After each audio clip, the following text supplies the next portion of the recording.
Welcome to beginner friends. అందరికీ నమస్కారం. ఓం నమో భగవతే వాసుదేవాయ. ఓం నమో భగవతే వాసుదేవాయ. భగవద్గీత పారాయణలో ఈరోజు 7వ అధ్యాయము విజ్ఞాన యోగము లేదా జ్ఞాన విజ్ఞాన యోగము. 2వ శ్లోకము శ్లోక నెంబర్ 2. జ్ఞానం తేహం సవిజ్ఞానమిదం వక్ష్యామ్యశేషతః యజ్ఞాత్వా నేహ భూయోన్యత్ జ్ఞాతవ్యమవశిష్యతే.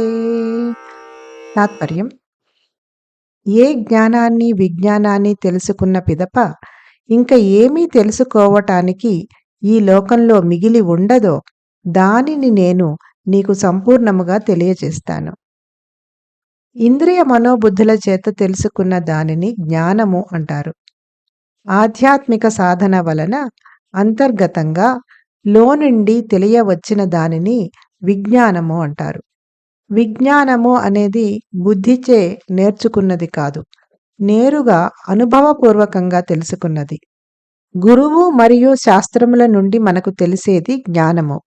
మరియు ఆ జ్ఞానము అనుసరించి మనం సాధనా అభ్యాసం చేసి అంతఃకరణ శుద్ధి చేసుకున్నప్పుడు మనలో నుండే ఉదయించిన వివేకమునే విజ్ఞానము అని అంటారు.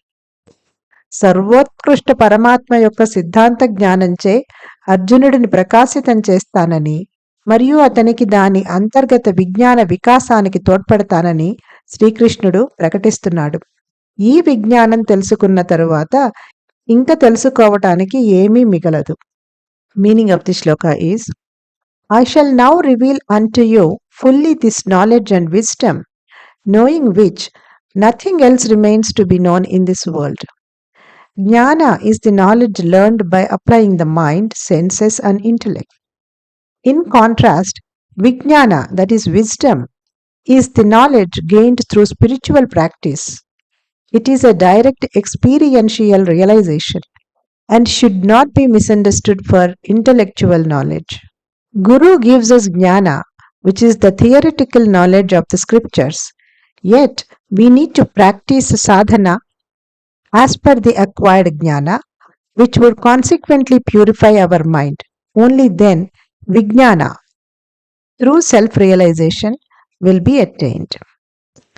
In this verse, Lord Sri Krishna affirms to Arjuna that he will bestow upon him the theoretical knowledge regarding Supreme Divine Personality.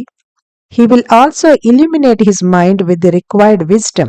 Once this knowledge is acquired, there will be nothing remaining for him to know. Om Namo Bhagavate Vasudevaya.